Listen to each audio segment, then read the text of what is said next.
कांति अपनी पोती मुन्नी के साथ एक छोटे से गांव में रहती थी।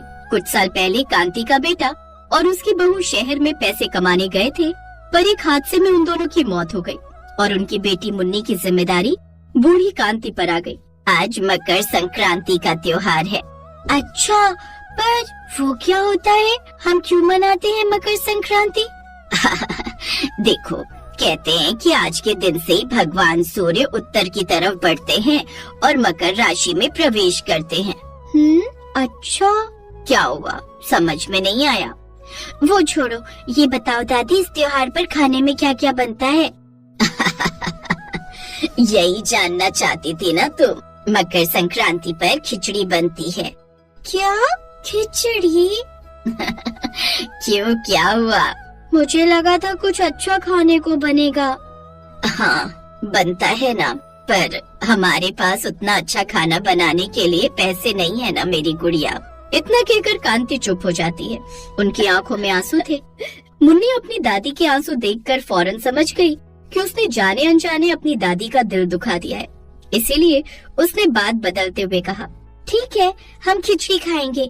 सब ठीक चल रहा था, लेकिन एक बार गर्मियों के मौसम में गांव पर ऐसा प्रकोप पड़ा कि आसमान से पानी की एक बूंद नहीं टपकी और आखिर में गांव के तालाब ने भी दम तोड़ दिया। बरसात का मौसम भी चला गया, लेकिन एक बूंद बारिश नहीं हुई। परेशान मुखिया ने गांव वालों की बैठक बुलाई। देखिए, जैसा कि आप सब जानते हैं, इस बार गांव में बूंद भी बारिश नहीं हुई है। सूखा पड़ गया और अगर यही हाल रहा तो अकाल पड़ने की आशंका है। तो मुखिया, ऐसे में अब क्या उपाय है हम लोगों के पास? फिलहाल तो मुझे एक ही उपाय नजर आता है कि गांव में अब जितना भी पानी बचा है उसे बहुत ही सोच समझ कर खर्च करना होगा। दूसरा, आज से किसी भी खेत में सिंचाई नहीं होगी। वो पानी हमें अपने पीने के लिए संभाल कर रखना होगा। और एक बात और, इस मुश्किल घड़ी में हम सभी को एक दूसरे का साथ देना होगा। मुखिया की इस बात से गांव के सभी लोग सहमत थे। गांव वालों ने पानी बचाने के लिए खेतों में सिंचाई बंद कर दी। इससे उन्हें पीने के लिए पानी तो मिला, लेकिन सारी खेती सूख गई और देखते ही देखते सारी फसल चौपट हो गई। एक दिन, दादी, अब तो बरसात भी निकल गई, एक बूंद बारिश नहीं हुई, अब क्या होगा? भगवान जाने क्या होगा मेरी बच्ची। पर दादी, हमारा अनाज भी खत्म होने को आ गया है, क्या हमें शहर चलना चाहिए?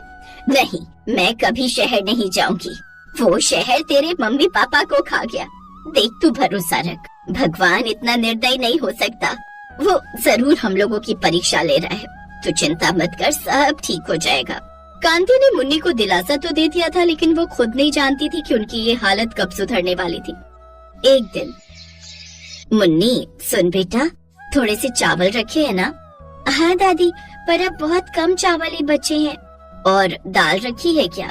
हाँ दादी, मुट्ठी भर दाल बची होगी। तो एक काम कर, अच्छी सी खिचड़ी बना ले। आज पेट भरकर खाना खाने का मन कर रहा है।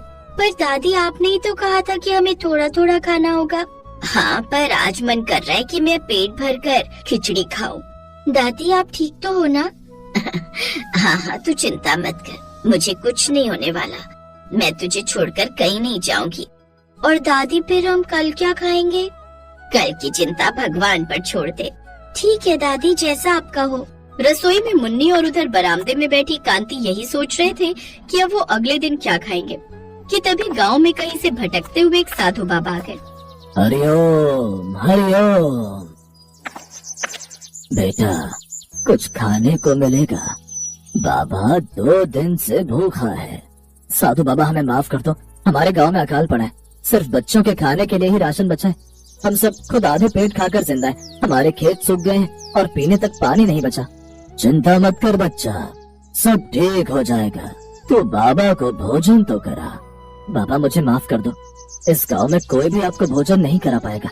आपके लिए यही अच्छा रहेगा कि आप कहीं और जाएं। यहाँ वैसे भी किसी घर से आपको कुछ नहीं मिल पाएगा।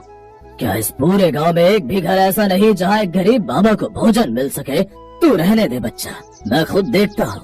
बाकी मेरा भाग्य और इस गांव की किस्मत। ये कहकर साधु बाबा मुखिया के घर को छोड़कर आगे बढ़ गए। तभी वो कांति के घर पहुँचे। हरिओम हरिओम, कोई है घर में? बाबा 2 दिन से भूखा है, कुछ खाने को मिलेगा? अब हाँ हाँ बाबा, आइए ना। साधु बाबा को वहीं बिठाकर कांति अंदर रसोई में चली गई और बर्तन में रखी खिचड़ी देखने लगी। क्या हुआ दादी, कौन आए हैं?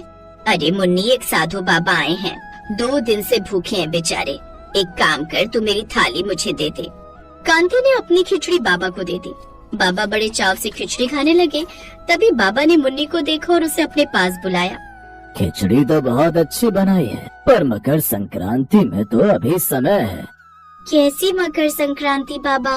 त्योहार पर तो रौनक होती है, उमंग और उत्साह होता है, पर यहाँ तो सब सूखा है।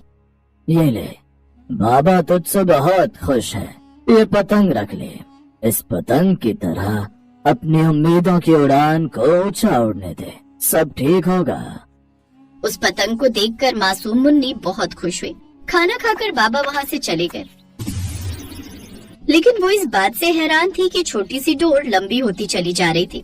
इस बार फिर से जैसे ही पतंग बादलों के पास गई, तेज बिजली कड़की और अगले ही पल झमाझम बारिश होने लगी। ये कैसा चमत्कार है मुन्नी बेटा? मुखिया जी देखिए, ये सब कुछ मेरी जादुई पतंग का कमाल है। उस दिन जमकर बारिश हुई। तब तक बारिश हुई जब तक मुन्नी अपनी पतंग बादलों के पास उड़ाती रही। वो खुशी खुशी अपनी पतंग उड़ाती रही और मन ही मन साधु बाबा का धन्यवाद करती रही।